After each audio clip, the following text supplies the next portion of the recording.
Going the distance with local sports. This is the X Sports Network.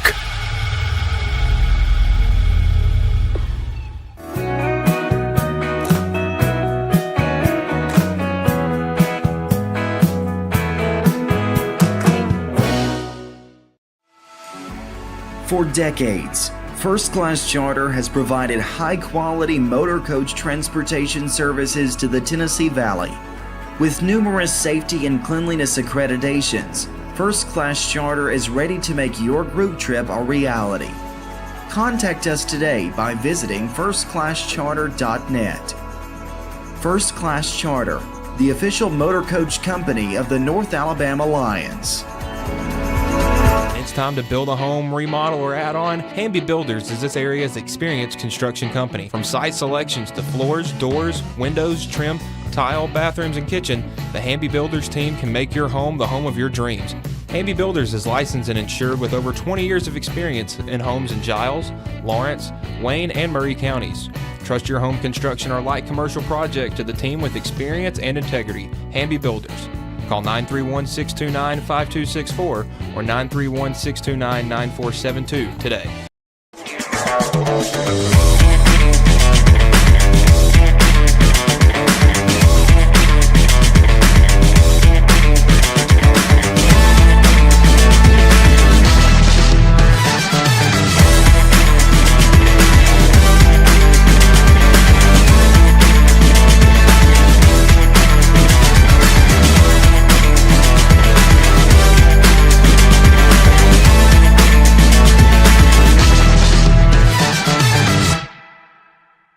Bring your outdoor dreams to life at Loretto Nursery and Landscaping. This one-stop shop can help you get your project done from start to finish. Go see for yourself. They have a wide variety of plants, from tropicals to ferns and trees, plus hanging baskets. What they have to offer goes beyond what looks good. They also supply concrete, mulch, compost, and drainage culverts. Don't forget about their on-lot buildings and chicken coops. You think that's all? You can also stop by to fill up your propane tank. Loretto Nursery and Landscaping has you covered. Stop by 409 South Military Street. Going the distance with local sports. This is the X Sports Network. We'll see. Everybody here at X Sports Live. Gang's back. CMV Lennon, the game is back. Dusty Kizer, Clint Brazier, I'm AJ Good. It's good to have the band back together. It's been a minute. It's been a long time. It's good to have the game back together. I've decided to not have black screens behind us anymore. I put a couple of the football games up, so to kind of liven the place up a little bit. I was telling AJ before you got here, big fella, if you watch this game in the second half, you'll see two of the damnedest plays you'll ever see in your life, back to back. And then if you watch this one over here at halftime, you'll get a heck of a good laugh, and there's a story that comes with that. It was part of a rant last week. Demetrius Silva has a great 70-yard touchdown in the game, and you maybe saw 35 of the 70 yards. Had a head in a way. A head, a back, shoulders. Well, that's on you, Lawrence County. We ought to be up top. I said it the first game of the year. And I said it right after that, too. But right. Let's get into that game, guys. What a crazy one that they had over at Hendrick Stagg Stadium. Wildcats, we kind of talked about a bit, Clint, were helped out early on by special teams miscues by Lincoln County. But it kind of came back to bite them because Lincoln County had to go for two every time that they scored in the second half. And converted. And converted every single one of them. 37-36 had that heart-breaking interception there at the end of the game that kind of sealed the deal there for the Falcons. But Lawrence County's still in the playoffs. They're going to be a 4th seed. But, man, this team was few ball bounces this way or that way. You execute here. You don't have the turnovers that you had at certain times.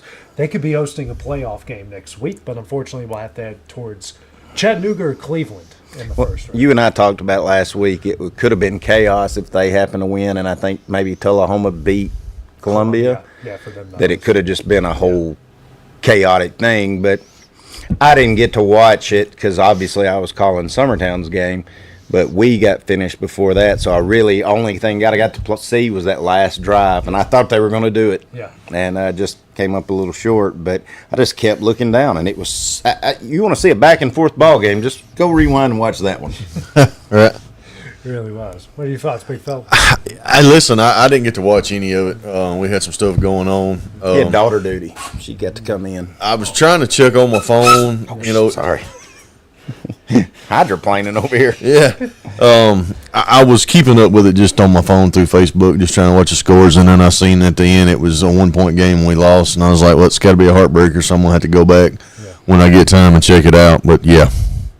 But, let's see. Who do they finish up with? We got James Lawson tomorrow night. James Lawson, who used to be Hillwood. Hillwood was in their region a couple of years ago. They kind of defeated them pretty handily. And they're making the playoffs for the first time ever in school history. The school's only 3 years old, so this is the first official meeting. But it's here. Yeah, it's here tomorrow. Well, you got to feel good about that. And that's 7-3. Mm-hmm. It's been a long time since we've got to say that. Yeah. You ain't kidding. And I mean, what a job!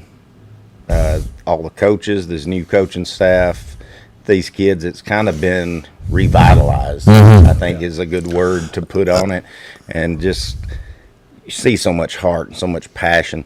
You see them play a lot cleaner this year. And it's just sometimes it may be the same thing they've been hearing, but sometimes it's maybe hearing it from a different voice. Yeah. And whatever it was, listen, no matter what happens tomorrow night and whatever happens in the playoff, they've had a hell of a year. Yeah. Like you said, props to Coach come in. And listen, the kids had to buy. I couldn't think of his name. Barnett, yeah. I just drew a blank.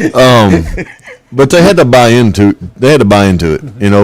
I talked to a couple of dads when they had started, their first set of practices with him, and the dads were telling me, like, man, this is different. Yeah. And, the kids are coming home, they're talking, hey, Dad, we done this today, or we're doing this, or this, whatever. So I think it sets the tone for next year. It sets the tone for even these kids in Pop Warner and middle school. That's these kids are buying into the Lawrence County program. Coach Barnett, he keeps his hand in the Kaufman program. So you got a lot of kids that's going to be moving out of that Pop Warner in that age group going into middle school. So, I guess we could say the cupboard isn't bare here just, for the Lawrence County Wildcats. Well, listen, that you played at almost the highest level. Winning fixes a lot of things. And winning also feeds down. Yeah. And you go to your middle school kid and you're looking up and they've won 2 games in the last 2 years. You're like, I think I'll stick to baseball. Right. And it's amazing how much excitement that builds going forward. Yeah. Yeah, I do have somewhat of experience with that. In the 80s, my high school was the winningest program in the state of West Virginia. The 90s, they were the losingest program in the state. They had one winning season in the 90s. It was my sister's senior year. So we turned things around my sophomore year, made the playoffs, actually had the second biggest upset in playoff history. As a 14 seed, we beat a 3 because the top 16 get in each class. Went on the road, kicked a game-winning field goal in overtime, 42-yarder. We tied the game because this is a different formation back in the early 2000s. Not so much now. We have 3 receivers to the left, 1 to the right. The team just didn't cover the guy to the right. Easy 6-yard touchdown to tie the game. Right. And then we won it in overtime. So I'll never forget that because our receiver was looking. Yeah. He just, all right. Yeah. If he had an air horn, he'd been blowing it. Yeah. Please. He was. Brett Hodgson, his name, is walking in the end zone with his tongue out. I was like, man, that is the easiest touchdown. All he had to do was catch it. Yeah. Yeah, but somewhat experience with that. But, hey, you don't have to face the Nolansvilles, the Pages, or the Murfreesboro area schools in the first round. We don't know what they have on the Chattanooga-Cleveland side of things. Obviously, I was talking with Coach Barnett. If it's Walker Valley, this is a team that throws it 40 times a game, doesn't really have a mobile quarterback. If it's Ray County, they've already got 2,000-yard rushers. They're going to run it 40 or 50 times a game. So he's told me the one team he does want to face. I'm not going to say that out loud, but those two actually play each other, I believe, on Friday. So they'll go scout and see who they. I'll ask you, and what I've saw, would you say Lawrence County would be better against a passing team or a run team? Because what I've saw, we've got athletes that can match up on a passing game. The run defense has gotten better. We saw it against, say, Dixon County. Dixon Right. County came out first couple drives, kind of smashed them in the mouth, but they forced turnovers, and after that, it was like hitting a brick wall one after another. I will say this, like you mentioned, they do have athletes that can match up, but the one thing that's kind of killed them is a mobile quarterback.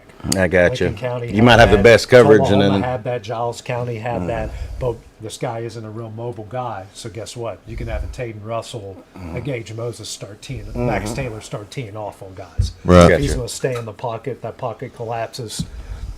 You know, it's kind of one of those like 6 and 1, half dozen the other. Sure. You know, you're just happy to be there, and then the way they're doing the playoffs this year, if you win that first round, you'll have to go on the road again, but then you don't continue to face that same region. It then flips to like over to Knoxville. So Oh, wow. if they win the first round, they might get a grand tour of East Tennessee they weren't expecting when the season started. well, listen, this year. he said Max Taylor. I'm just going to tell it. I don't care, as I've already made fun of Matt. We got blown up. Me and Will did, and apparently he did too.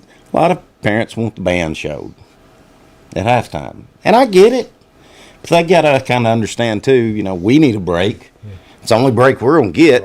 Right. We got to pay some sponsors. You know, Sure. they bought all this airtime, so we made an effort. Us and AJ. I guess Michael probably did too. Friday night to show the band. Okay. Well, ours went off perfect, but when I get back in the box, because we're a little bit ahead of Lawrence County, I look and AJ's trying to sew the band, and all you see is Jill and Matt Taylor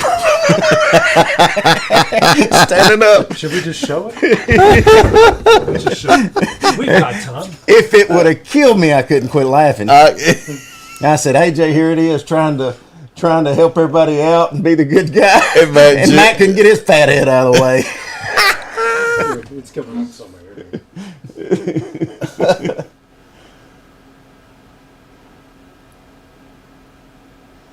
Are you sure?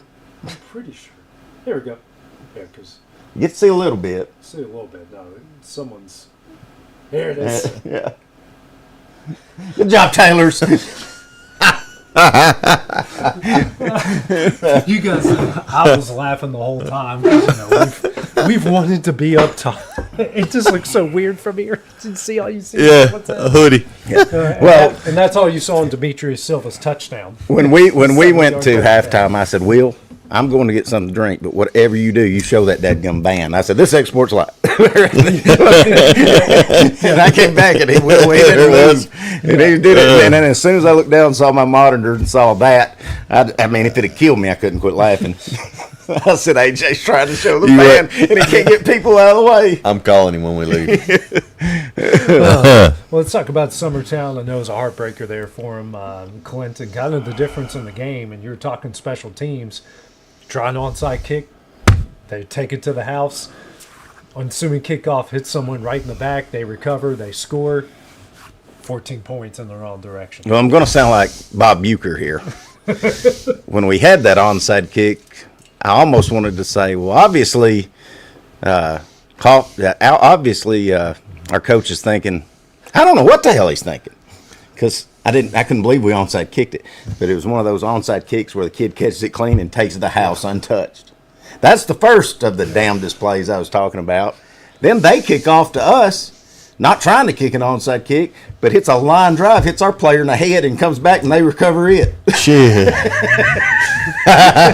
I'll fast forward this one and show you when we got a break or whatever. But I'm talking 2 ensuing kickoffs that resulted in 14 points when we were tied. We were down 28-14 after 2 kickoffs. You just got to drop your head. Listen, I was on there doing this. I don't know how to describe what just happened, folks.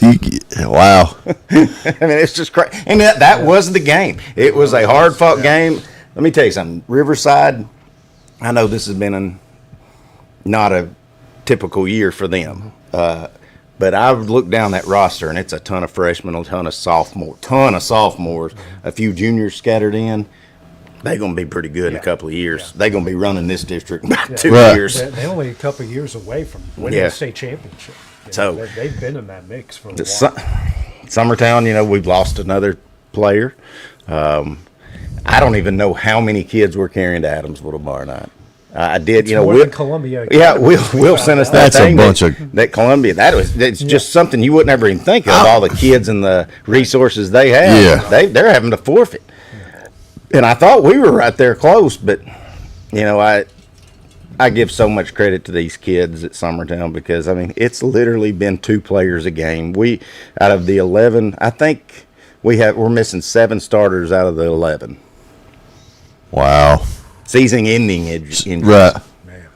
So, when you're short-staffed anyways, you just can't.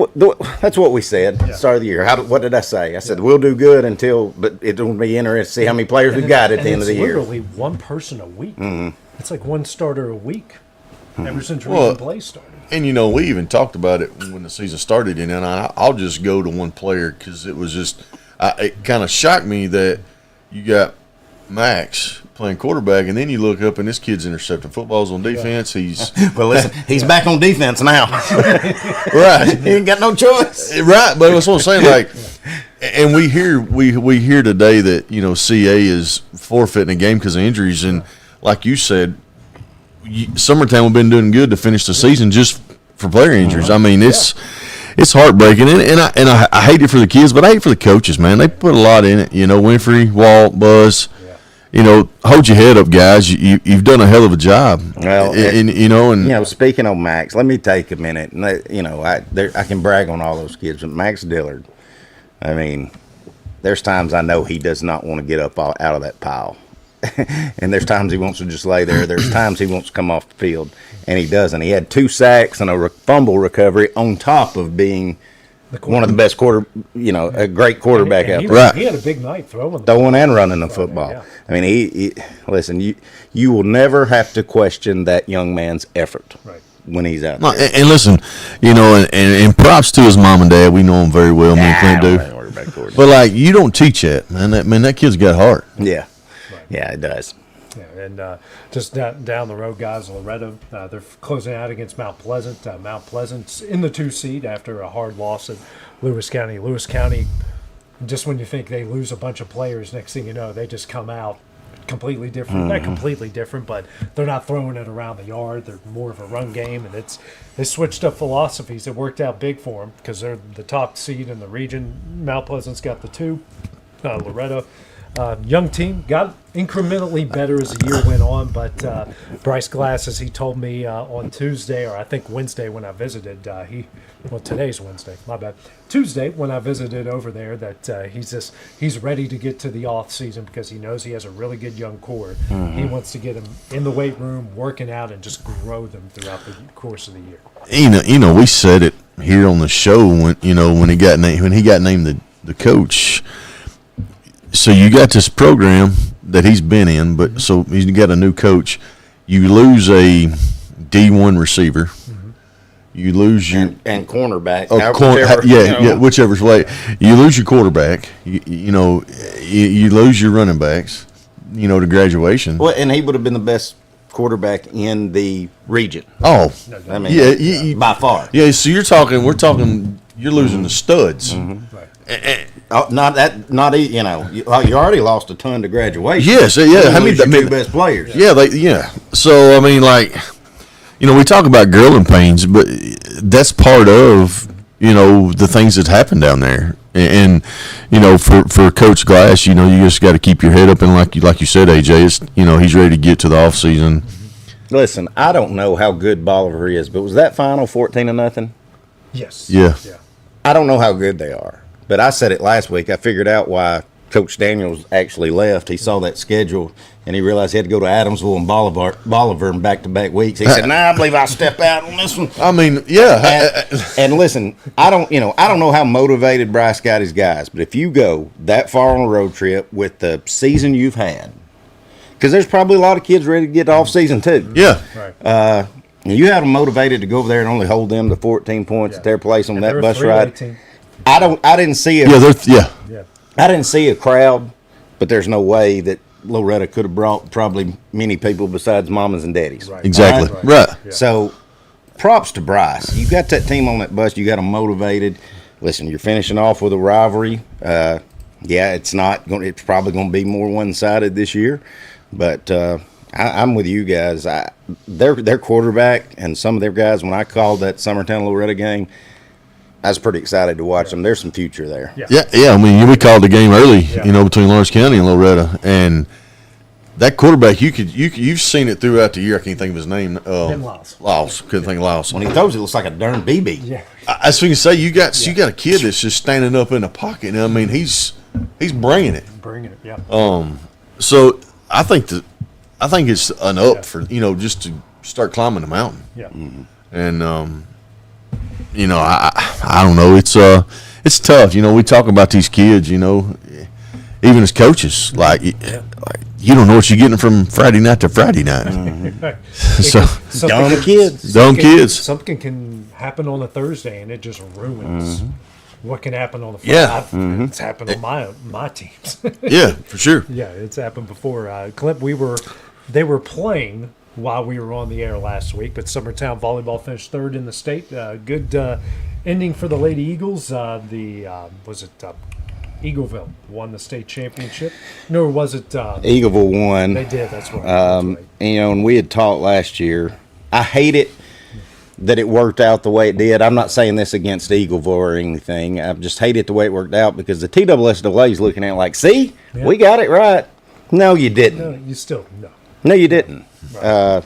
It just happened to work out that way. But that don't mean it will next year.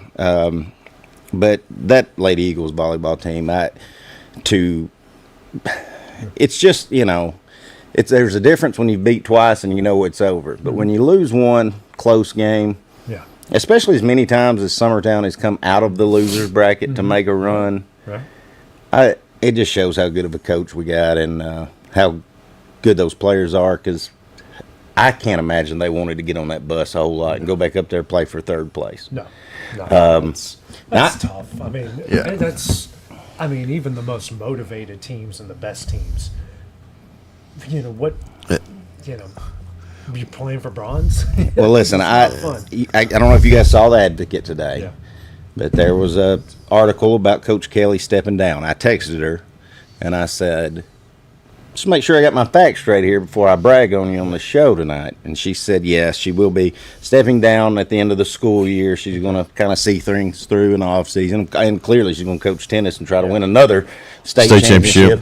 Death taxes in Summertown winning a tennis state championship. But let me,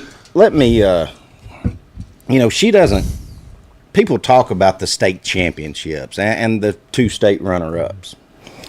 In 14 and 15 and 16, 16 and 17, she had Final Four teams in those years that you got to keep in mind. They're playing Good Pasture, Concord Christian, Berrien Christian, who are now off in their own division. They were the schools winning it every year, and it was almost unfair. Yeah. You're getting all these kids that can recruit and stuff, and I don't know, if the format wasn't like it is now, that she wouldn't have 4 or 5 more. Right. So she did a hell of a job winning districts and region even before all the notoriety with the state championships. But as a parent, she helped my daughter M on and off the court, and wins aside, that means more to you as a parent than anything. Because you've got a lot of coaches that may win a lot, but they may be scumbags. You may have, That's a true statement. and you may have some coaches that are don't win a lot, but may be great role models. Right. This one's both. Yeah. And I think when it gets out there and official, you're looking at a first ballot Hall of Famer in the TSSAA. And, she wants to just be a mom after this year and been doing it a long time. And, Coach, we thank you for everything you've done. And I thank you for everything you did for my youngin'. And it's going to be different not seeing you out there. Yeah, there ain't a whole lot I can add. Just being part of Lawrence County, and being part of X-Sports, I've seen it over the past few years of what Andrew's done. I've known her for a long time outside of school, and her husband and the family. So props to her and congratulations. You you getting to go out like this, and like you said, you got tennis coming up, and we kind of project where it's going to go. Let me be the first one to say, this new proposal and this new format, Coach Kelly was not a fan of. Yeah, for all the right reasons. Yeah. All the right reasons. That's a good one to end our local spot for, guys. Coming up next, we're going to talk some college football. We return here on X Sports Live. Here at Fields and Brown Barbershop, legacy means a lot. We're trying to fill big shoes left by my two uncles and my grandfather, where every haircut came with conversation and every customer left a little taller than when they walked in. The barbershop is about pride. It's about knowing your barber knows your name and your story. Come see us at Fields and Brown Barbershop, where tradition never goes out of style. 3 generations, 1 legacy, your barbershop.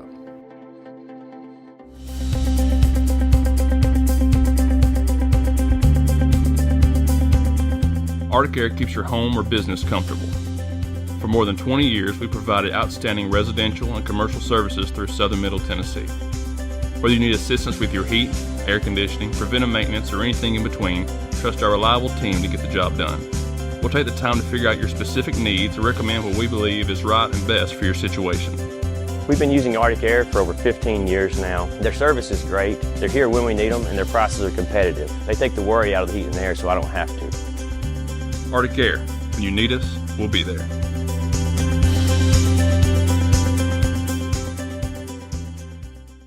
Financial advisor Scott Beasley knows time spent with family is everything. As a founder of Beasley Wealth Management, his mission is to give clients the freedom to enjoy time with family without the burden of financial concerns. A local of Lawrenceburg, Scott deeply values building relationships with clients, ensuring they make informed decisions concerning asset management, tax planning, and retirement planning. Offering a free initial consultation, Beasley Wealth Management helps clients pursue their aspirations with confidence. A local law firm respected throughout the state. Generations of clients have turned to Boston, Holt, and Durham since 1948. We assist individuals and businesses with their legal needs, including real estate, property closings, personal injury, employment discrimination, and family law. Our clients get the personal attention and convenience of a hometown law firm with the resources and ability to handle any case. Come see us at Boston, Holt, and Durham. Since opening our doors in 1904, Builtwell Bank has existed to be the local economic engine for the communities we serve. No matter if you're buying a car, saving for retirement, or finally buying that forever home, Builtwell Bank is here to help. From personal checking and savings accounts to a full suite of business and commercial banking with treasury management services, we'll make sure you'll have a dedicated Builtwell banker that understands your unique needs and stands by you every step of the way. No matter where you are in Tennessee or Northwest Georgia, there's likely a Builtwell Bank location nearby. Come see us and let our dedicated financial team help you with all of your banking needs. Member FDIC. At C&B Linen, fast, friendly, and reliable service is our promise to you. Because you're not just a customer, you're family. From multi-use linen to branded floor coverings and a complete range of cleaning supplies, C&B Linen is here to make sure you have everything you need. From our high-quality products to our fast, friendly, and reliable service, you'll experience the difference with C&B Linen. Because you're not just a client, you're part of our family. You'll be winning with C&B Linen.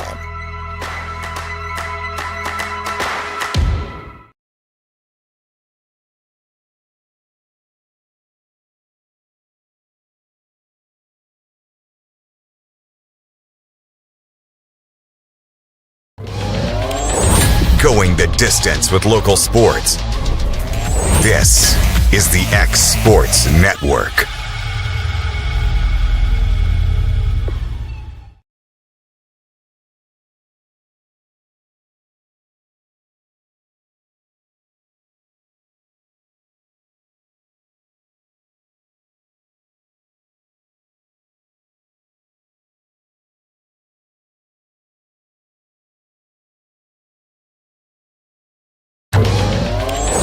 Going the distance with local sports. This is the X Sports Network.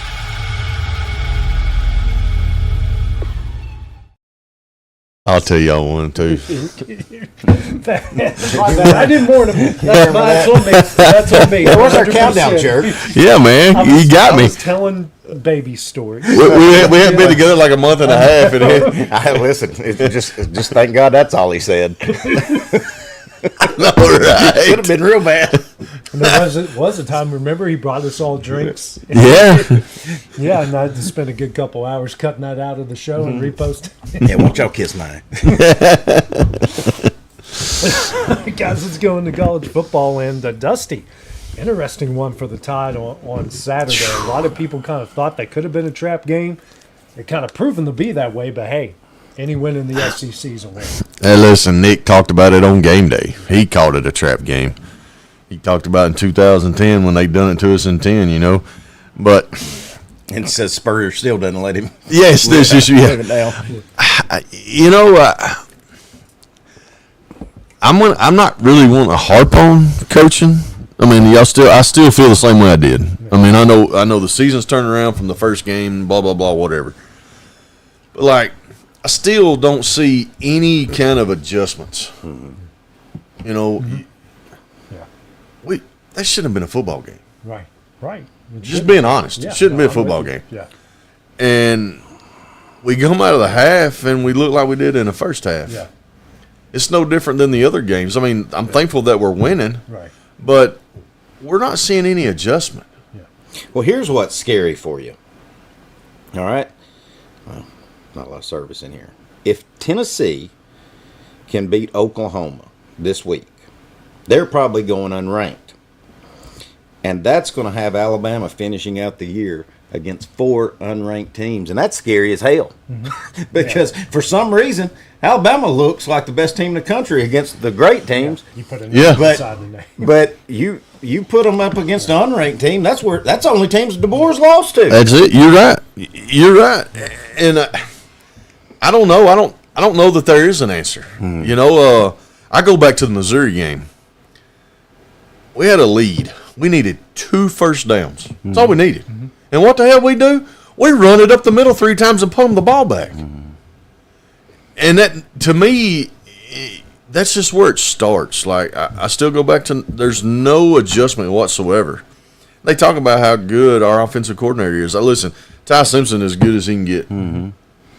But some of this play calling is just stupid. Well, I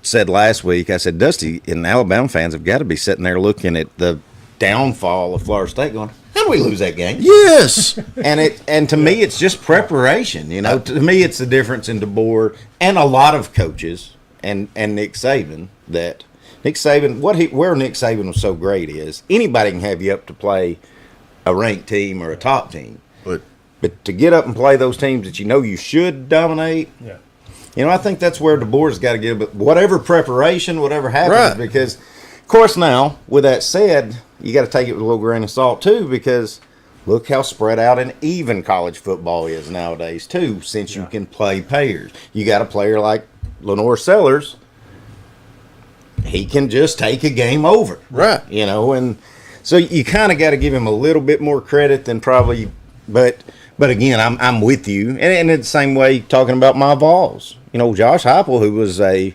gunslinger, and if we needed a first down to seal it, we're not going to be conventional. We're going to throw for it, and we're going to design something, and we're going to step on your throat. No, if we've got a lead now and there's under 8 minutes of the clock, it's right tackle, left tackle, and that's the only place we're running. That's what we do, and I don't understand it. Like you just said, especially SEC football is so across the board, just straight line. Mm-hmm. You get a lead. Mm-hmm. If you're up 17, you need to be up 35 because that other team's coming. Yeah, ask Auburn and Mississippi State how many blown games those guys have. Well, the difference in your team and my team, y'all got a damn defense. Yeah. we're punting to them knowing they can go 90 yards. Yeah. And listen, and we just lost our best cornerback that we did have is out, so who knows? Yeah, your further 2 was already out, and now you've lost the other one. The one that has been played, Colton Hood, he's out. So I'm at the point now, and I know we hadn't even got into Tennessee, but we'll just get into it now. I'm at the point. Look, I'm not about firing coordinators, that's a head coach's job. I try not to. It has to be pretty bad for me to say they need to be fired. Sure. And I don't know that Tim Banks needs to be fired because of what he's lost and how the college football world works now. But you got to try something different. They cannot play zone. If our front four do not get a sack, it's open range. Right. I mean, it is. And, I'm at the point now where you say, well, the philosophy is our offense is so high-powered that they score so fast that the defense is out there all the time, so we're just trying to not give up big plays and make teams use the whole field, and then eventually we'll get a turnover or two, or we'll make them punt. Yeah. Well, hell, I'm at the point now we'll just play man-to-man everywhere else and bring the rest of the house. Hell, if they score quick, our offense can stay on the field a while. Right. We'll put together a 90-yard drive. Get a random pick six or the worst fumble. Y'all went from leading SEC in sacks to now you're not even getting any. Well, because everybody's learned. Just stack that. Listen, pack it in. Even if we only have 2 receivers, they'll get open. We don't have to have 4 receivers out here. Right. I can honestly see teams playing in an I formation and a tight end getting 200 yards off of us. Because he's just go back to the 80s. Yeah. He'll be out in the flat open. But that's the damnedest thing about college football. We talked about it when me and you did the third Saturday in October. We talked about it last week. If Tennessee wins out, they're in. Yeah. Because your 2 losses are to the 4th and 5th ranked team. Yeah. Right. Yeah. And you'll have some decent. And here's the only thing. Like, I was talking to a guy I worked with today. By the way, Dwight still hadn't paid his bet. He watches us religiously, so he. Hey, Dwight, I wouldn't pay it either because he owes me about $400 on all these bets he's lost me. He's full of crap. But I forgot what. I made a house payment off of him, Dwight, on Kansas City. You're still making that bet. I won't never pay that one off. But the thing is, like, to your offense. I mean, we were talking about it today. These other teams, these other schools pay these defensive coordinators millions of dollars to do what? Stop an offense. Mm-hmm. Yeah. Well, hell, when you don't change, when I got a good friend of mine. He said, "Man, we're past 3 years we've been winning all these games. We do it on 7 plays." Well, I got some coordinators gonna figure out them 7 plays. Yeah. Mm-hmm. Yeah. And then when you don't have no play. That's where you run off the right tackle and you run off the left tackle, and then you're going to kick it down the field. Yeah. Well, and it's even more scary. You got Mateer, who to me is in the kind of same range as Pavia. I think he's way overhyped, and I don't know why other than – which he don't even have the mouth Pavia's got. No. But it does scare me that he's a mobile quarterback that, Tennessee may have to score 80 points. Ole Miss just pancaked him all. Mm-hmm. Dude, they beat that. Yeah, but Ole Miss defense is a whole lot better. But maybe on the back end, yes. But defensive line's very similar. They got 2 true freshman tackles. Yeah. They ate their lunch. And Mateer was on his backside the whole game. Well, the thing I think for y'all against Oklahoma is you got to get pressure on them. You don't let him get outside. Either way, either side he can go. But if y'all can keep him kind of contained to the middle. I'm not saying you're going to stop him. That's the thing. I watch Tennessee enough to know not only are we out of position and don't know how to play a zone, hell, we don't know how to tackle. They take the worst angles you've ever seen. I think and the worst part is Banks coaches the defensive backs. Yeah. So like I said, I don't ever want to say fire the guy, but you got to do something. Something different. Yeah. I mean, hell, I'm at the point now where, all right, we got 2 defenses. All right, you get this series. All right, other one. I don't care if they're all freshmen. What's the difference? They gonna score? You might be able to stop them at least a couple plays and give you somebody a break. But I still think.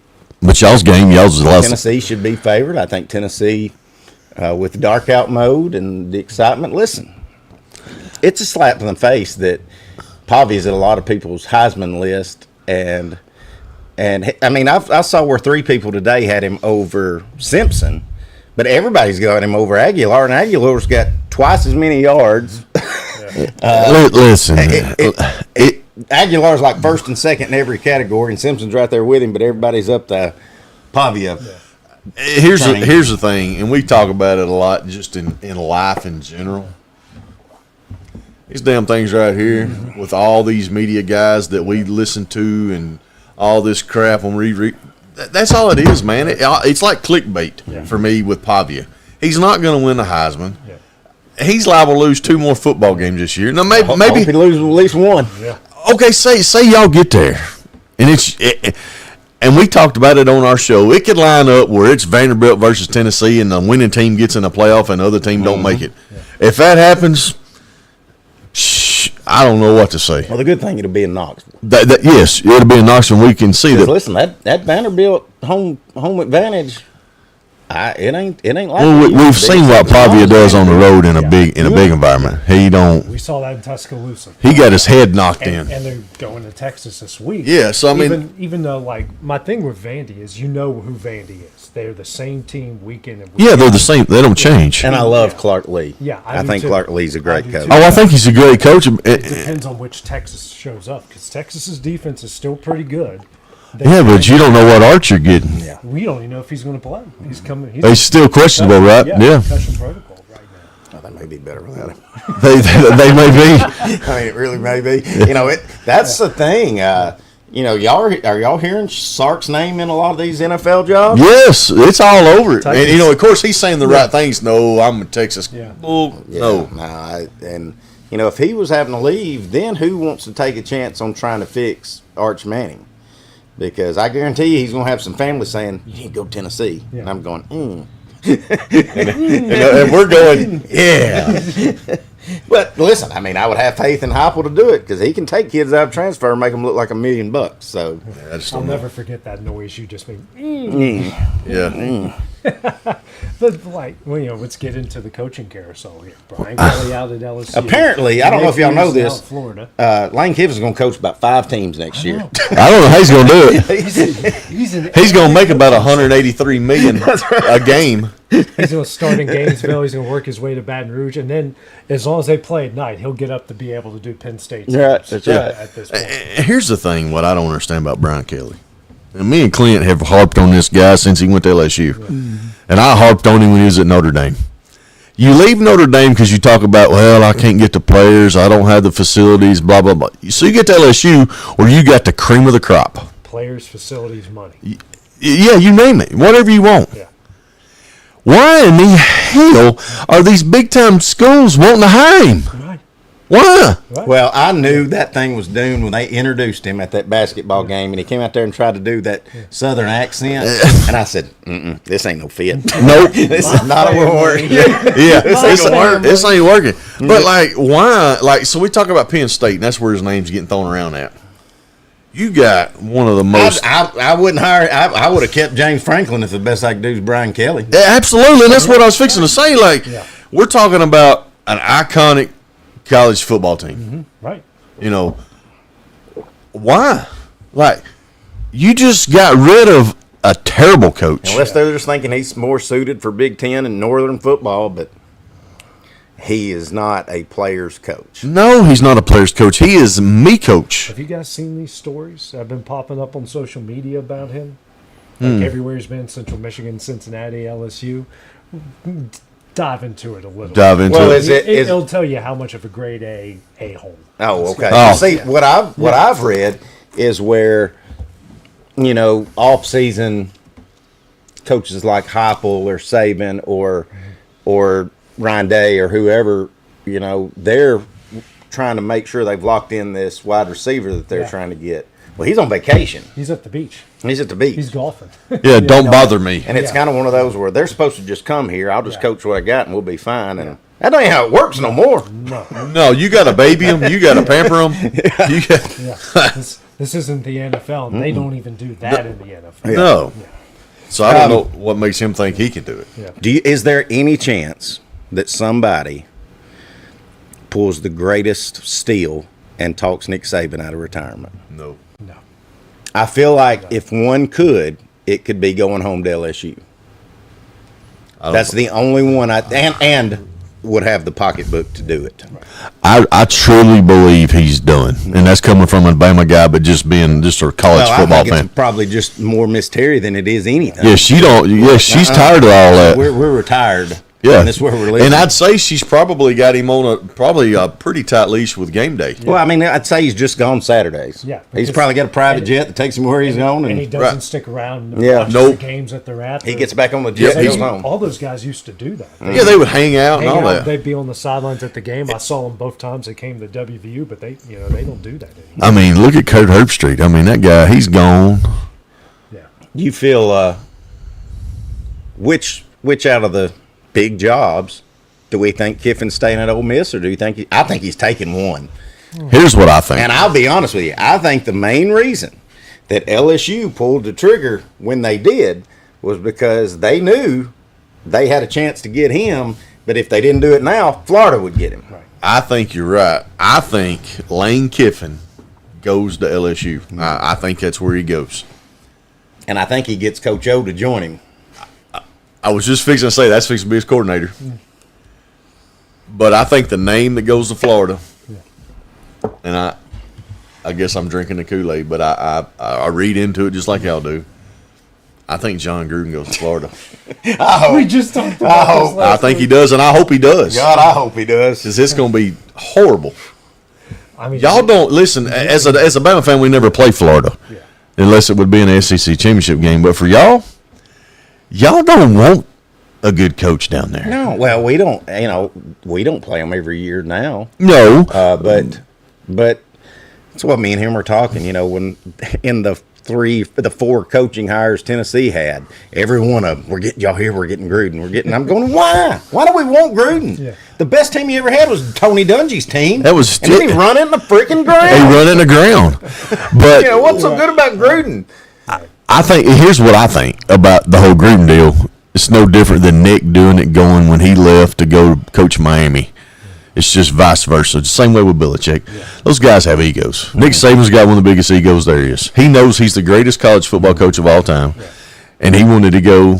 He knew he was getting there anyway, so when he went to Miami and realized, oh, shit, I can't tell them guys what to do because I make more money than you, and look here, little man, that ain't happening. Yeah. Mm-hmm. But I think John Gruden, no different than Belichick going to North Carolina, I think Gruden has got to seal it, to realize I can't do it. Well, look, it's like me and AJ was talking last week. Gruden said some controversial crap, too. Oh, he sure has. And especially about black folks. Yes. And you show me a good football team that ain't got no black players on it, I'll call you crazy. Right. But and listen, that's I don't know how it would work out at all. And it may not. In society. Mm-hmm. And then, of course, you see Marcus Freeman's name. That's who I wanted, Alabama. I think he's a great coach. I think he's a great guy. Well, he's turned down Florida. They ain't turned down Penn State. No, he ain't turned down Penn State. And I don't know if LSU's offered him a job yet. But, at some point, there's got to be, as good a coach as Freeman is, there's got to be something that pops in his head to say, if I could go where I could recruit kids and pay kids, because they don't at Notre Dame. Right. No. And if I go somewhere where I can actually win a conference title or get in a playoff that way, there's a lot of luring. If you're watching Alabama, please. No, they ain't firing your coach. Hell, I know. I'm stuck with it. Stuck. Everyone's buying black hoodies. Yeah. Have y'all ever in your life? I bet he don't even march it. Well, hey, on top of all that, good and well, I was watching all these. I can't remember their name, but they're Kentucky Wildcat guys that come on live right after the ball game. And they want to fire Stoops so bad, but since all the good teams have already fired their coach, like, hell, we can't fire him. Who we going to get? Yeah. We probably wasn't going to get anybody good anyways, but we sure ain't now. No, they're really done. In the SEC alone, LSU, Florida, Arkansas, could be Auburn, even though Auburn's AD is in love with Hugh Freeze. So I love it.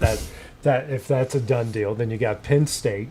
You're about to have Michigan State. You got Oklahoma. UCLA. I mean, is Sarkisian leaving Texas? Florida State's fixing to be too. Oh yeah, that dude ain't gonna make it. No. So there's going to be some huge jobs. So let me ask one team, then we can go to something else. Is Dabo done in Clemson?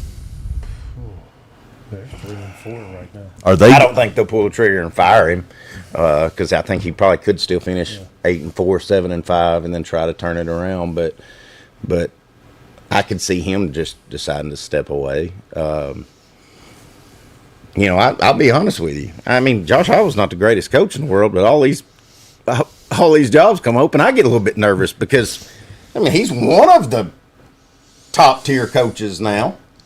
I would put him in the top 10 of coaches now, right now, that aren't fired. That I mean, are you telling me that Florida wouldn't love to have his offense down there? Oh yeah, LSU wouldn't like Might be that. getting his You old telling me offensive coordinator. You telling me Oklahoma State wouldn't want Josh Heupel out there in a Big 12 slinging it around? Yeah, where they can spread it out 5 wide and but hopefully our hey, it wouldn't hurt my feelings if y'all just go ahead and watch this too in Knoxville, Oklahoma State. yeah. I'm gonna start a rumor. Well, listen. The good thing is, we know how to rebuild Knoxville. It just takes us about 14 damn years, and about 4 different coaches. Guys, I've got like some playoff projections here. I want to get your thoughts on that. They did it by conference here on ESPN. If the playoff were today, this is what they're saying would be in the SEC: Bama, Georgia, Ole Miss, A&M, and Vanderbilt. And teams with work to do: Missouri, Oklahoma, Tennessee, and Texas. Mm-hmm. Who do you think out of that group is in and who's out? Well, we looked at A&M's schedule last week. I don't see anybody. They might lose an SEC championship, but they're still getting in because I don't think they've got anybody left on their schedule. No, they don't. Georgia, the only one I'd be worried about if I'm Georgia that I got left is Georgia Tech. Yeah, dude. Speaking like. Everyone talks about Diego Pavia. I'm like, dude, Haynes King is the same guy except 2 times better. Way better. It ain't even close. If it all works out, it could come down to Tennessee and Vanderbilt playing for that spot. That's what I think happens. That's my projection. That's the thing about Lane and Ole Miss, though. Weak schedule. The weak schedule, and they may lose the Egg Bowl. Yeah. They always lose a game they're not supposed to. Right. I mean, Washington State almost beat them. I know. So the ones I feel most confident about, honestly, though, are Georgia, Bama, and Texas A&M getting in. Now, I think if Tennessee wins out, they're in. I think if Vanderbilt wins out, they're in. Yeah. I can see 4, maybe 5, but. How many right now are they showing the ACC would have? 2. Georgia Tech and Miami. But Miami's at SMU. Miami is, guys, they could be 1 conference loss away from not even playing for the championship game. And it's Virginia and Georgia Tech are undefeated in that league. If they stay undefeated, even though pretty tough, Miami won't get in. And they could be sitting there 11-1, not even in their own conference championship. I think Miami 11-1, even if they don't play for a conference championship, is going to get in on name recognition and how low they got in the polls. Because they're 10 now, right? 10. Right? I think if they went out, they're in no matter what happens in their conference. Now, they get 1 more loss. They're out. They're out. Right. Not in that conference. 10-2 is not getting you in. No. Not unless you win the conference. Yeah. And Georgia Tech's pretty weak up until Georgia. But again, they get in the conference championship game, and if they beat Georgia, they're in. Oh, 100%. Doesn't matter what happens there. Big Ten right now, they've got in Indiana, Ohio State, Oregon on the outside, Iowa, Michigan, USC, and Washington. I think I still feel like I did. I think the top of the Big Ten is better than the top of the SEC. Indiana and Ohio State. I do. I think SEC is broader, but I think that the 3 of the top 10 best teams are Ohio State, Indiana, and Oregon. And Ohio State still hasn't been tested this year. They haven't. Not going to get tested. And that 7-point win at home against Texas doesn't look great anymore. But I feel like those 3 are going to be shoe-ins because one of them's not going to have to play in the championship. I will say this. Next week, Oregon goes to Iowa. That could be a playoff. That's a trap game. It is. Kurt Brent's, that defense, there's been many a season runt at Iowa. That defense is legit. The toughest game Indiana has played this year was at Iowa, and they only beat them by 5. and Iowa had the ball late with a chance to win it. But Iowa being Iowa. Well, that's how great of a coach. That's how great of a coach he is. You know, that year Tennessee beat them in the. It was Nico's. Gator Bowl. Yeah. You know, they got in. Music City Bowl. No. Gator Bowl? It was Nico's coming out party before he started the next year, but because Milton set out. But he got a team 10-2, and hell, I think they were the worst in the country offensively. That's how good their defense was. Right. Yeah. I mean, there's been a lot of heartbreaks going on in Iowa. In the Big 12, right now the only team they have in is BYU. Right on the outside is Texas Tech. Those two can certainly flip-flop. They will play each other in the regular season. Could eventually play each other in the championship game. That's honestly the only one. I said one of those two are getting in, but I don't think two teams in the Big 12 are getting in. No, it would just be one. They're cannibalizing. Or deserve themselves, right.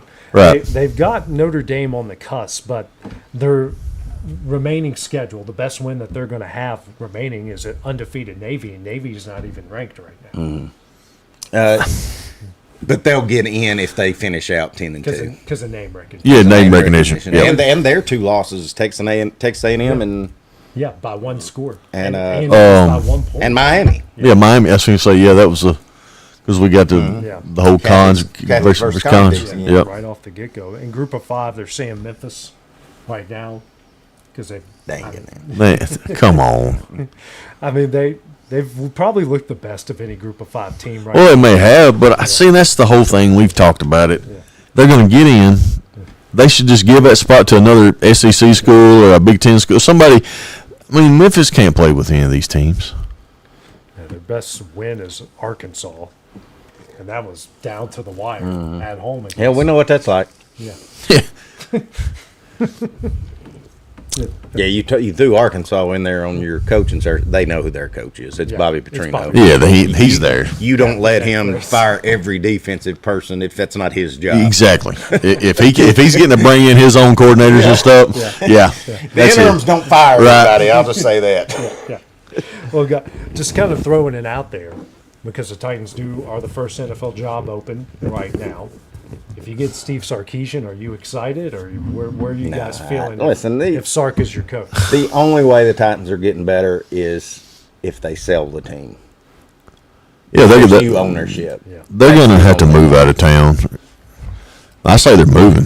They have to move them because if you start looking at the new stadium, if you start seeing pictures of it overview, it don't even look like a football stadium. It looks more like it's a concert venue. Yeah. Oh yeah, yeah. Well, I drove by it when you could kind of see into it because it's right off the stinking interstate. Right. My first thought was like, man, does that seem? I remember saying to my wife, I'm like, does that look small to you? Does this seem small to you? Yeah, there's going to be a big sign that says "World's Greatest Concert Venue," and the Titans play here some. Yeah, they're not even going to be called the bottom. They may put the Titans over at the soccer field. Yeah. We do have a comment from just says Vol. He asks if Summertown can still make the playoffs. Technically, yes. They have to beat Adamsville, and then Decatur Riverside has to beat Lewis County. And if that happens, I'm going to go buy 800 lottery tickets because it's going to be a lucky night. I'm not saying there's a lot better chance Summertown can beat Adamsville. Yeah. I don't think Riverside's got a chance against Lewis County. Right. They got some big old boys over there. Gee. They legit. I think they're going to make a run. Yeah. They could. They could, absolutely. Coming up next, guys, we'll talk a little bit wrestling, then get into our rants. That'll be when we return on Exports Live. Hey everyone, this is Landon Saunders. And this is Nate Patterson with Cloud9 Fiber. We're excited to finally be able to offer Lawrenceburg our blazing fast, reliable, and affordable fiber internet services. If you're looking for a more reliable and more affordable provider, we at Cloud9 Fiber have you covered. Plans start at $50 a month, and we can offer up to a gigabit to your home or business. We are excited to be able to offer your first month of service entirely free. We encourage you to sign up on cloud9fiber.com or by calling 931-201-9098 so we can help you make the switch today. For the best meal from south of the border, head to Cocina Real in Puente Grande for lunch and dinner. With a wide array of mouth-watering entrees, there's something for everyone on the menu. And you can't forget the cheese dip. They'll treat you like family, and you'll never leave hungry. Make Cocina Real Mexican Restaurant and Puente Grande Mexican Restaurant your choice for authentic cuisine, located in Lawrenceburg, Tennessee.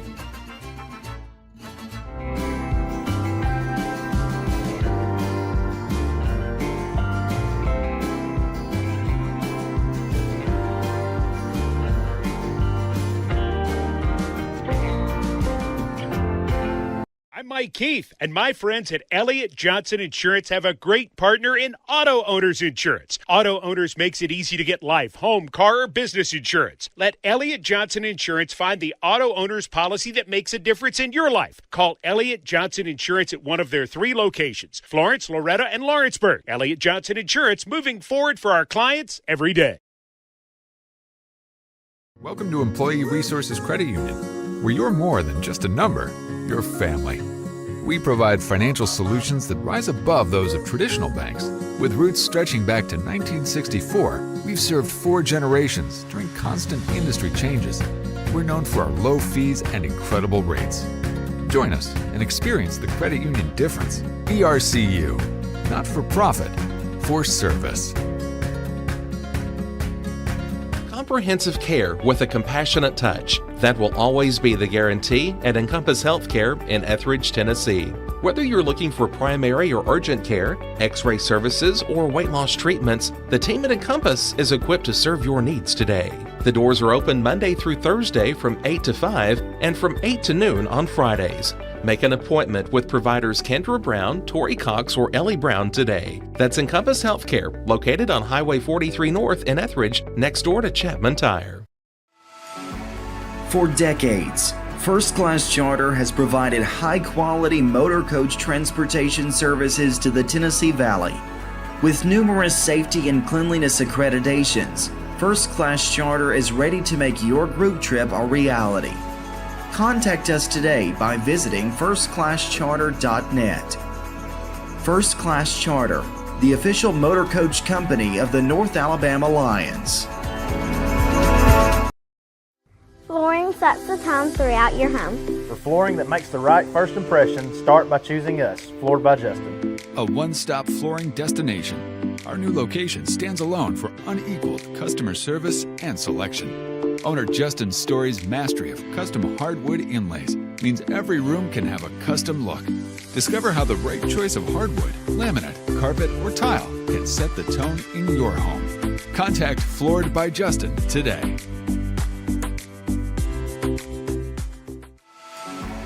For decades, First Class Charter has provided high-quality motor coach transportation services to the Tennessee Valley. With numerous safety and cleanliness accreditations, First Class Charter is ready to make your group trip a reality. Contact us today by visiting firstclasscharter.net. First Class Charter, the official motor coach company of the North Alabama Lions. Flooring sets the tone throughout your home. For flooring that makes the right first impression, start by choosing us, Floored by Justin. A one-stop flooring destination. Our new location stands alone for unequaled customer service and selection. Owner Justin Story's mastery of custom hardwood inlays means every room can have a custom look. Discover how the right choice of hardwood, laminate, carpet, or tile can set the tone in your home. Contact Floored by Justin today. The Summit of Lawrenceburg is the premier senior and assisted living community in the region. The Summit makes it home for you or your loved one with diverse suites that welcome and encourage community, plus gathering spaces, neighborhoods, daily activities, and a wonderful staff that supports you every day. Hi, I'm Tara Blue. I'm the new director of the Summit, and we would like to invite you and your family to come and tour our facility. We would love to see you here.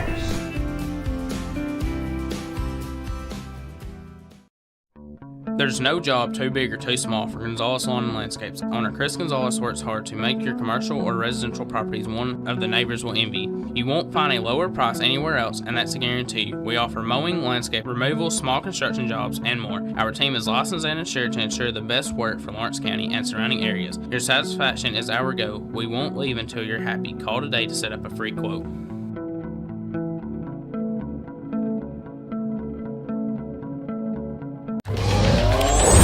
Going the distance with local sports.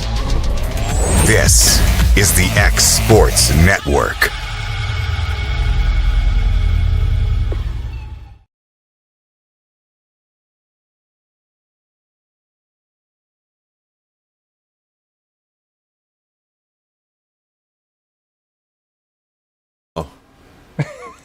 Now let's talk about it. We're all just staring like, Okay. They were telling me about what's the name of the documentary? Perfect Neighbor. Perfect Neighbor. And she's not a perfect She's neighbor. not a perfect neighbor. She's a Karen. And like, have you guys gotten all the way through the series on Netflix? And ain't one show. It's just one documentary. About an hour and a half. Oh, it's just a whole just one Yep. hour and a half documentary. Yep. Okay. Basically, it's about this woman that she calls the police. What did it average? I think it was 15 times a month is Yeah. what she would call on kids. It went on for running 2 years. across her yard or being too loud or something, and then one mama finally just had enough and went to confront her, and she shot her, killed her. Shot her right through the door. Didn't even open the door. She shot the Karen? No. Karen The mom shot got her. yes. The mom. Yeah. You need to watch it. Yeah, you need to watch it. Oh, yeah, that's what I'm doing tonight. Hey, Yeah, it's an hour and a half. got all my prep done for tomorrow. I'm gonna put the babies to bed. All right, let's watch a Karen get Well, Karen go crazy, honey. Yeah, that's And go to jail. Go to We said it coming out of during the break. Guys, wrestling sucks right now. Oh, it's terrible. It just sucks. I told Dusty there's nothing else on Monday night, so I'm going to watch Dr. Pepper. I'm going to watch Raw, but I'm going to make sure it's where I can fast forward it. Yes. Yeah, that's what I do. I can't watch these women's matches. I may haven't watch even this. been doing that. I've just been watching YouTube and Just the highlight reel? Yeah, just the I just highlights. like this past Monday. I started the football game for about 45 minutes, and then I went back just to see the opening, and then And Saturday night's main event is a Saturday. they're gonna ruin Saturday night's main event. I just got a bad feeling because Saturday it's so iconic. You know, the whole part of Saturday night's main event from our childhood is amazing. And you got to watch a free You got to watch a free one on NBC. Yes, they're gonna ruin this show. I have no doubt in my mind it's gonna get ruined. 100, and it's not even on NBC. No, on Peacock. and that's it. And that's stupid. It should not be that way. Why can't it be after whatever you're showing? Because wasn't it, if my recollection, it was a late night show when we were growing up, wasn't it? I think it was probably about an 8 o'clock start. Yeah. Sort of, yeah. That's what pisses me off about it. You still have to watch ads on Peacock that are worse than like you're what? Well, you're on a streaming service. I don't need to watch. I mean, what last main event was it? Saturday night main event that I said, well, that would have been a great show if I'd have got to watch more than 3 minutes of it. Yeah, you watch more commercials or ads or whatever crap. And I don't understand it if it's only on a streaming service. Stupid. Anyways, listen, Triple H, I'm done with you. I've offered my services for over a year. The big fella has. I'm waiting on Khan to call me now. I'm going to make AEW great again. Or great. Well, make sure they don't bleed in every match. Listen, guys. Yeah, we're going to cut out some of that when I get that. I was kind of going to rant on that a little bit tonight on AEW. Yeah, if we're bleeding, it's just to tell a story like a Stone Cold double turn. We're not doing it every match. They bleed every show. Every show. Match. Yeah. And John Moxley, it's crazy. He stuck a dude's head in a fish tank. I mean, that was my rant. Like, what are we doing? I don't mean he's That's character. not even the worst thing. I mean, I don't mean he's character crazy. I think he's crazy. Yeah, I think he's got problems. I think he's in the back and they're saying, yeah, maybe you don't do that. And they're like letting him do this like it's dumbed down. Yeah. Like he's wanting to do and worse. that's what I laugh at is you see all these people like on all the stuff we follow, like, oh, the Shield's coming back when Seth. There's not a chance Moxley's coming back to WWE. He's too crazy. No, he burned too many bridges there. Oh, yeah. Somebody would end up hurting him out there. I can't bring out thumbtacks every match. I can't bring out a barbed wire chair. If there was a chance they let him back, they would bury him. I mean, it make him just want to quit. Yeah. Especially some of the stories you heard about him while he was in About- WWE yes. and like all these crazy ideas. Like with Brock Lesnar, Brock was like, no, this is going to be a 5-minute squash match. I'm going to beat you, Yeah. do everything, and I'm going to walk out victorious. And it's like, I still want to call him Dean. Like, he was wanting Brock to just kick his head in. Yeah. And Brock's like, no, man, like, this is just going to be a 'Cause he's quick. nuts. Yeah. It's like it's almost like a jacked up version of Johnny Knoxville. Or crackhead. A crackhead. You know, me and you, we keep waiting on. I know he's not really Dusty's guy, but we keep waiting on. I don't think LA Knight's going to get it. No, because not only did he lose the other night, he lost clean the other night. I mean, it wasn't. That's part of the I watched the Twitter stuff, and I saw where he took the sign and said that, and he said something, and like everyone's trying to decipher it. I love that he did that. It kind of gave me, the 90s when Bischoff and them would take the Raw sucks sign and say something. But like the moment I saw he's wrestling Braun Breaker, I'm like, I don't need to watch it. I at least thought there'd be interference. He lost clean. Yeah, no. He lost clean. No, I've given up hope. That's why I watch the highlights, so I don't get emotionally invested into it, and just. Well, it's like we said. If they are going to try to give him a run, the only way they can salvage it now is he's got to come out at Saturday Night Main Event and chair shot everybody. Babyface, heels, announcers, Triple H, and then he says, "I quit." And he goes away and he doesn't come back till the Rumble. Yeah. And he comes out and he cleans house. Yeah. That's the only way. If that doesn't happen in the next week, boys, he's done. He's done. Yeah. I mean, I'm on my last straw now. He's done if that don't happen. You're 100% right. And it's because of, like we said at the break, it's because of how he's been booked. Yeah. And he's not the only one that's been booked terribly. Mm-hmm. No, it's across the board, man. It's not good. Right. Why do we need Jey Uso in a championship match? That's what I told Brazier on the break. Like, why? Why? He's going to get gassed out going to the ring. Yeah, because he does 42 minutes of yeet. Yeah. You know who I blame it on? You stupid fans that go to every show and make him run it back and keep eating are the same ones that want to sing Seth Rollins' song. Yeah. And I think the people in the back they love their intro music. We got to give them a push. Whether you like them or not, I'm going to sing along with whatever they play. Yeah, but back in the day when Hogan's music hit, all you got was a couple of flexes, ear, and let's rock and roll. Yeah. But now it's, my gosh, the intro's longer than the freaking match. I mean, they're having to knock down Jay's matches time-wise because he spent all the time in the crowd. Or I think the other night they ran 2 spots during his intro. Yeah, and then he's gassed, and then you're going to rely on a 48-year-old CM Punk to carry that match. Like, he can wrestle, and he's good, but it takes 2 to tango. Yeah. Well, the good thing about Punk, it's just about 8 super kicks, one or 2 spears, and the whole got spit. Yeah. Oh, yeah. I mean, that's about it. So that I'm going to watch Saturday Night Main Event Monday. And here's what's going to happen. I'm going to call the match right now. I think me and you could sit down and we could call it. We could commentate. You're talking about Jay and Punk? Yeah. Big Jim is going to cost his brother the match. 100%. They done set it up. I mean, there's no going back now. Well, they kind of made up the other night, unless that's just all an act by one of them. I think it is. I think that they're just pulling for just whatever they can pull for, because the whole crap with like Solo and his people, that's stupid. Yeah, they're fighting the White Six. That's terrible. Did you see where what's his ass changed his face paint because everybody kept calling him from Kung Fu Panda? Kung Fu Panda. So he had to change it. I told AJ, I said he looked like Sting if he just quit wrestling and ate all the time.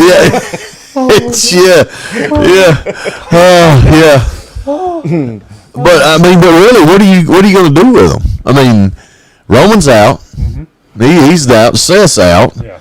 So you got the Brons doing whatever they're doing with Paul Heyman. So the only way you can go with Jay really is you're just going to have to let him and Big Jim get it on and put the belt. You got to put the belt on Punk. Mm-hmm. You have to. Like, there's no way around it. And then that's gonna set up him passing the torch over to Braun Breaker. Yeah.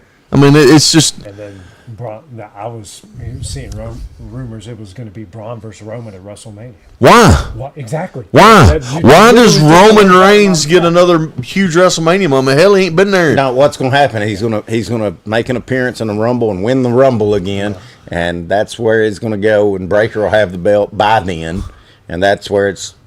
And it's gonna and every fan's gonna be going, yay. Yeah, So, I mean, exactly. I don't know. Poor old Penta. I love that guy. I love that guy, but golly, man, they just and listen. I am so past Dominic. Yeah, he doesn't do anything. He can't wrestle, but he keeps getting that push. Cause the fans, them dumb fans that want to yeet, roll it, run it. Yep. Listen, Triple H, you were my favorite at one time, and now I think you're dumb. I don't know. I don't know what they do. Triple H, you were never my favorite, and I still think you're dumb. I mean, like the tag team titles. Okay, I understand AJ's in his last little run. Why not put the belts on Breaker and Reed? Right. Make them a powers of pain team that nobody can touch. No, Like, just goes out there and squashes even the best team. Everybody, they squash them. It's perfect. Perfect setup. But no, well, they should have been doing that while Punk still had the world title. That way, everybody's got gold with them. They should have been doing that 3 months ago. In Rollins. Rollins. What I said, Punk. Sorry. Yeah. Okay, so where's Lesnar come in? Wherever they need fans. Are we going to see? Is that where they're going to really set up the whole Braun Breaker thing with Lesnar? Is after he beats? Because I mean, Punk's going to have the title for a little while, I would think. Right. And then he's going to pass it off to Braun. Yeah.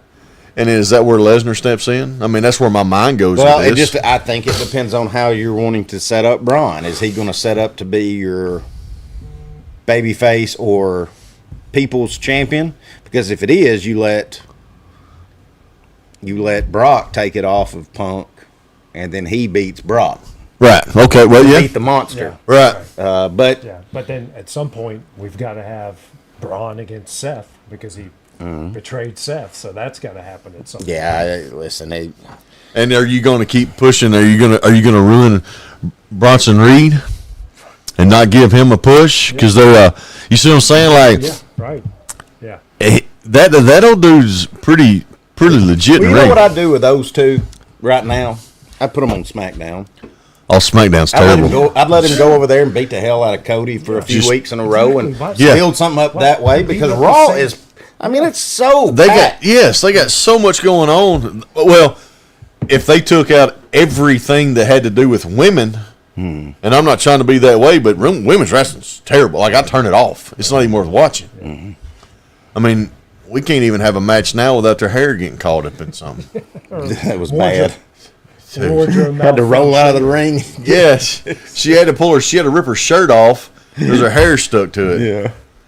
Yeah. And listen, if they don't take Becky Lynch off TV, please. Well, they ain't going to. I can't. Listen, if you put her and Dominic together, they couldn't walk through a match together.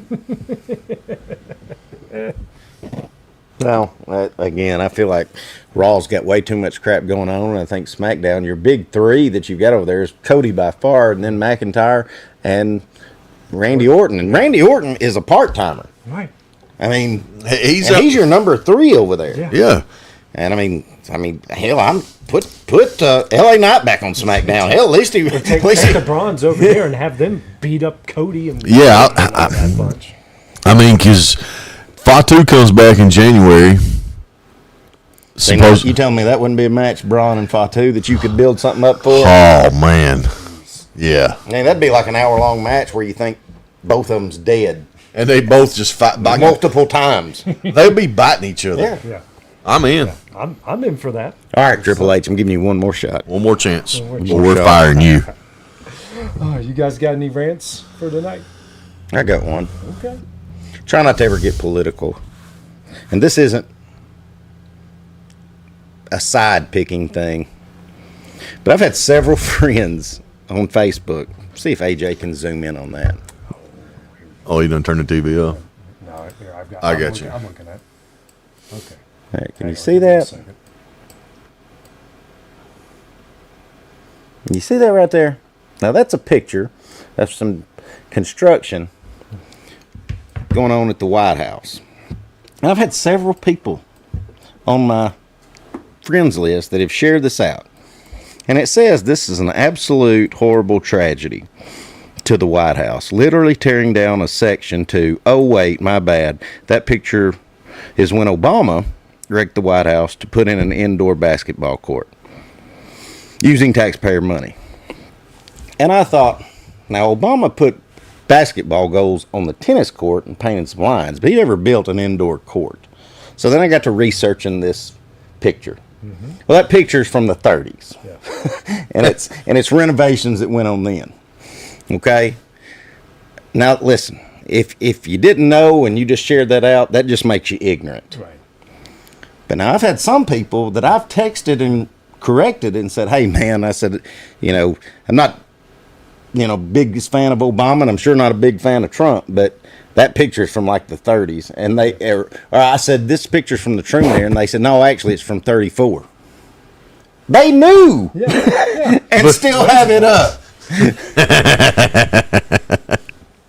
Now, if you don't know and you're just sharing it, you're ignorant. But if you know and you're still sharing it out, you're part of the problem. Right. Thank you. I guarantee you, we all agree on about 85 to 90% of things we want in this world. But damned if that both sides don't keep us fighting over the 10% that we disagree on. Absolutely. And it's little things like this that just keep stretching it out and keep making it worse. And I'll be honest with you, I'm taking a break from social media. My brother gave me this advice on screen time, because it's amazing just to watch both sides attacking each other and how much anxiety and stress that will give you. 100%. Oh, absolutely. Just absolutely. how much it will build you up and make you mad. Right. And I'd like to encourage all of our viewers to do the same thing. Go read a book.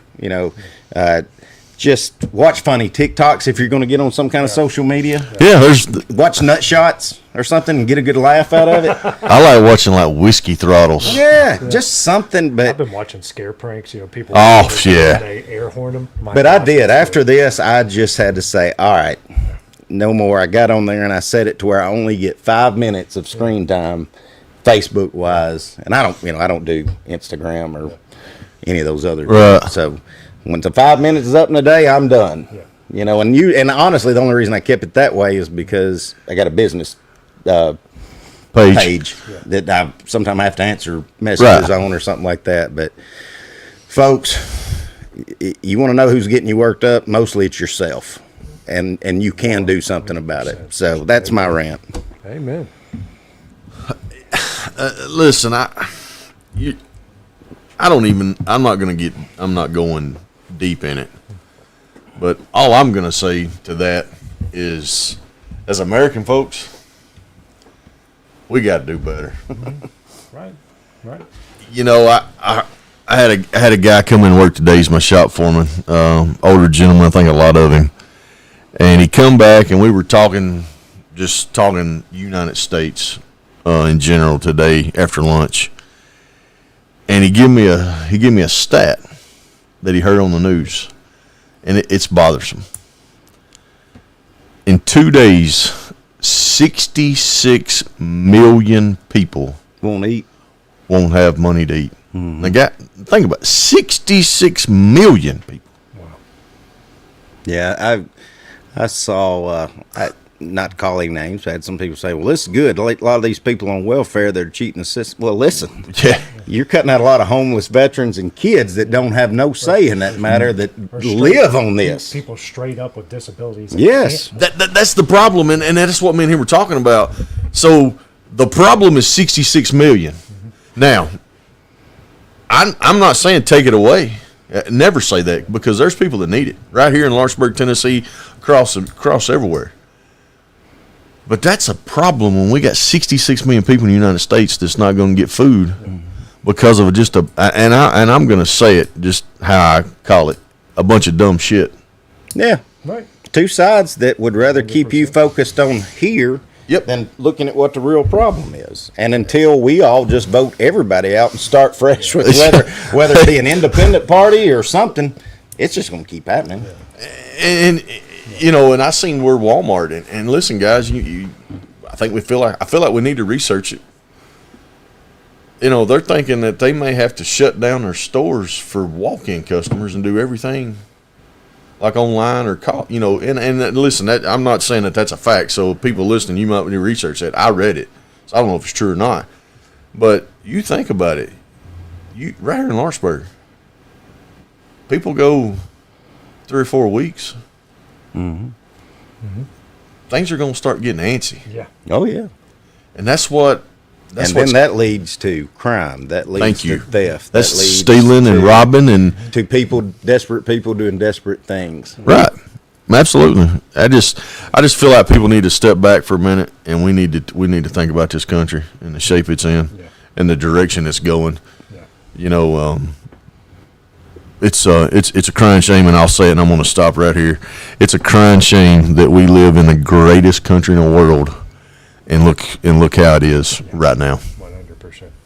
Well, it's always darkest for the dawn, though. Yep. I hope you're right.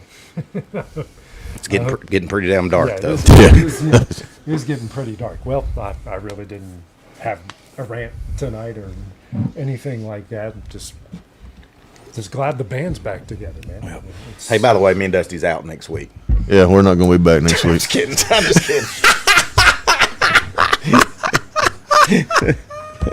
We're going on tour. Well, I mean, we might get this phone call from Triple H now. We might. If Triple H calls, we'll let you all go if that happens. Yeah. But you will be doing Zoom calls for wherever Triple H. If Triple H calls, location. Yeah. I'm just going to be honest with you. Me and Clint will be absent. Triple H calls. Yeah. No, I will 100%.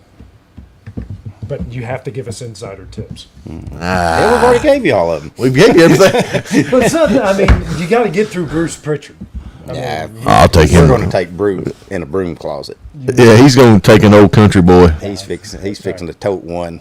He's going to retire. You know, you talking about them rednecks? Yeah. He fixing to tote one. Yeah.